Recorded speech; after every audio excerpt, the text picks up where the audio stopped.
ঢাকা শহর মানেই হচ্ছে এত এত স্ট্রিট ফুড। স্ট্রিট ফুডগুলো দেখতে যেমন সুন্দর, খেতেও কিন্তু ভারী মজা।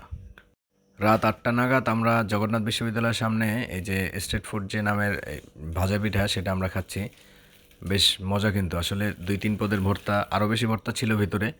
তো ভর্তাগুলো হচ্ছে খুব স্পেশাল আর এই পিঠাটাও কিন্তু ভারী মজা ছিল।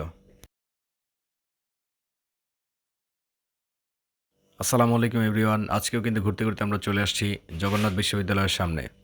এখানে এসেই দেখি অনেক রকমের খাবারের মেলা। আসলে রাস্তার পাশে হরেক রকমের যে খাবার থাকে সেগুলো ঢাকা শহরে না আসলে বুঝতেই পারবে না তোমরা।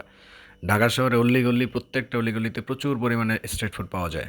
আর এই যে স্ট্রিট ফুডগুলো পাওয়া যায় সেগুলো হচ্ছে সবগুলোই ভাজাপোড়া। আসলে ভাজাপোড়া স্বাস্থ্যের জন্য খুবই ক্ষতিকর। আমরা সারাদিন না খাওয়ার পরে যদি একেবারে খালি পেটে এই ভাজাপোড়াগুলো খাই তাহলে সেটা স্বাস্থ্যের জন্য অনেক বেশি ক্ষতিকর। তো চিন্তা করলাম কী খাওয়া যায়। খাওয়ার মধ্যে একমাত্র আছে হচ্ছে এই যে পিঠা, ভাজা পিঠা যেটা, সেটা কিন্তু মোটামুটি স্ট্রিট ফুড হলেও স্বাস্থ্যের জন্য একেবারে ক্ষতিকর না। তো এখানে পিঠার দোকান ছিল ২-৩টা। বেশ কয়েকটা পিঠার দোকানের মধ্যে এই দাদির দোকানের পিঠাটা বেশ সুন্দরও ছিল এবং উনি খুব সুন্দর করে বানাচ্ছিল আর কি। দেখেই মনে হচ্ছিল যে পিঠাটা অনেক মজা হবে।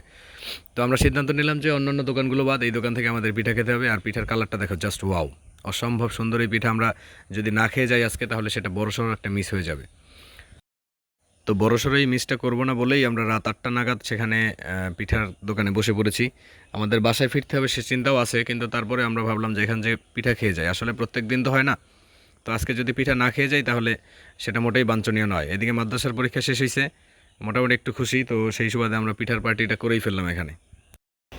কি কি ভর্তা আছে এখানে? কি কি ভর্তা আছে এটা কি ভর্তা দাদা? ধন্যবাদ। ধন্যবাদ। আর শুটকি মজা লাগতেছে? কিলে মজা লাগতেছে? রাইট, প্রচণ্ড পরিমাণে ক্ষুধা হনে এই জন্য মজা লাগতেছে। নে খাওয়া শেষ কর, শেষ করে এটা ধর। আমার একটু দেখাই ক্যামেরা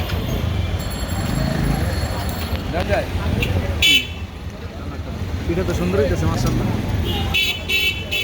আরেকখান লইল পরে ওইটা খাইও।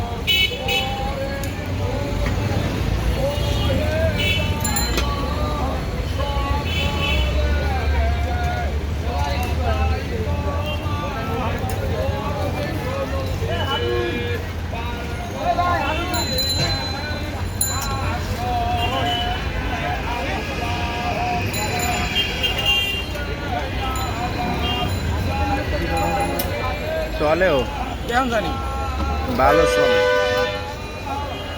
এটা হয়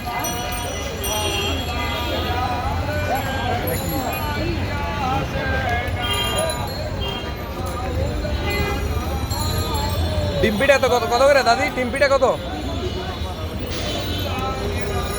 সরিষা দিলেন।